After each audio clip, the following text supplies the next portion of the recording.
নন্দীগ্রামে ফের গেরুয়া ঝড়।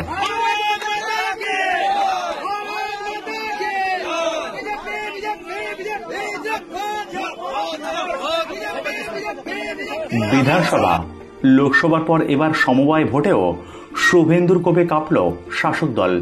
মোট 12টি আসনের এই লড়াইয়ে ধারে কাছে আসতে পারল না শাসক দল।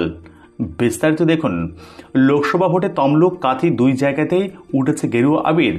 আর এবার বিরোধী দলনেতা শুভেন্দু অধিকারীর বিধানসভা এলাকায় ফের গেরুয়া ঝড়। শাসক গোষ্ঠীকে পরাস্ত করে সমবায় ভোটে একতরফা জয় গেরুয়া শিবিরের। রবিবার নন্দীগ্রামের হরিপুর প্রিয়ানগরীর সমবায় কৃষি উন্নয়ন সমিতি লিমিটেড ভোট ছিল।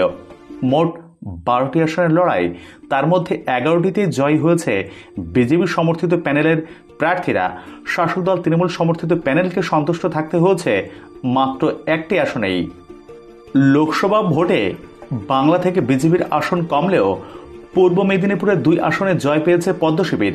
তারপর এদিনের সমবায় ভোটে কি ফল হয় সেদিকে নজর ছিল জেলার রাজনৈতিক মহলের। তার উপর নন্দীগ্রাম বিধানসভা কেন্দ্রের মধ্যেই এই সমবায়, যা রবিবাসরীয় এই সমবায় ভোট ঘিরে চর্চা আরও বাড়িয়েছে। 12 আসনের এই প্রিয়ানগরী সমবায় কৃষি উন্নয়ন সমিতি লিমিটেড এই প্রথমবার পরিচালনা সমিতির নির্বাচন হলো। আর এই প্রথমবারেই ব্যাপক জয় গেরুয়া সমর্থিত প্যানেলের। কোনোক্রমে একটি আসনে খাতা খুলেছে তৃণমূল সমর্থিত প্যানেল। যদিও তারপরে রাজ্য পুলিশের কার্যক্রম বেড়েছে বলে অভিযোগ বিজেপির।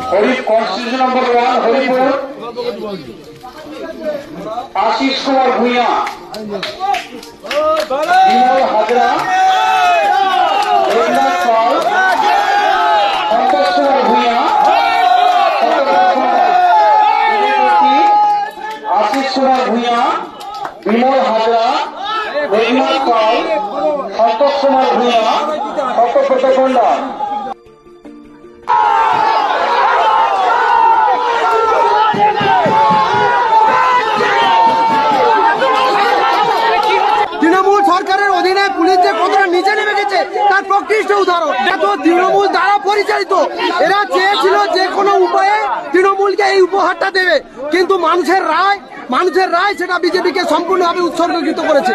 তাই পুলিশ জোরপূর্বক আমাদের কর্মীদের টেনে নিয়ে চলে যাচ্ছে, গাড়িতে তুলে নিয়ে যাচ্ছে। পুলিশের জায়গাটা কোথায় নেমে গেছে এখন জানি। হঠাৎ করে পুলিশ প্রশাসন এখানে সকাল থেকেই আছেন, আটো পুলিশের ব্যবস্থা আমরা খুশি, প্রচুর ফোর্স নিয়েছে। হঠাৎ করে একজনকে ধরে নিয়ে গাড়িতে তুলতে গেছিল, স্বাভাবিক কারণে যেখানে পাবলিকরা ছিল, জনতা, তারা উৎক্ষিপ্ত হয়।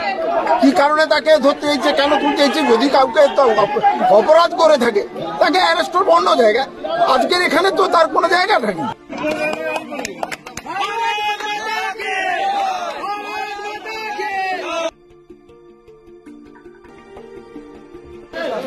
কনস্টিটিউশন নম্বর 1 হরিপুর, আশিস কুমার ভূঁইয়া, বিমল হাজরা, দেবনাথ পাল, সন্তোষ কুমার ভূঁইয়া, আশিস কুমার ভূঁইয়া, বিমল হাজরা, দেবনাথ পাল, সন্তোষ কুমার ভূঁইয়া, সত্যপ্রত্যকণ্ডা।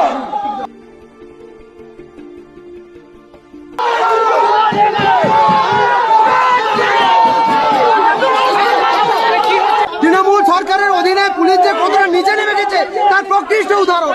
তো তৃণমূল দ্বারা পরিচালিত, এরা চেয়েছিল যে কোনো উপায়ে তৃণমূলকে এই উপহারটা দেবে, কিন্তু মানুষের রায় সেটা বিজেপিকে সম্পূর্ণভাবে উৎসর্গীকৃত করেছে। তাই পুলিশ জোরপূর্বক আমাদের কর্মীদের টেনে নিয়ে চলে যাচ্ছে, গাড়িতে তুলে নিয়ে যাচ্ছে। পুলিশের জায়গাটা কোথায় নেমে গেছে এখন জানি। হঠাৎ করে পুলিশ প্রশাসন এখানে সকাল থেকেই আছেন, আটো পুলিশের ব্যবস্থা আমরা খুশি, প্রচুর ফোর্স নিয়েছে। হঠাৎ করে একজনকে ধরে নিয়ে গাড়িতে তুলতে গেছিল, স্বাভাবিক কারণে যেখানে পাবলিকরা ছিল, জনতা, তারা উৎক্ষিপ্ত হয়। কি কারণে তাকে ধরতে হয়েছে, কেন তুলতে হয়েছে, যদি কাউকে অপরাধ করে থাকে তাকে অ্যারেস্ট করবো অন্য জায়গায়। আজকের এখানে তো তার কোনো জায়গা থাকে।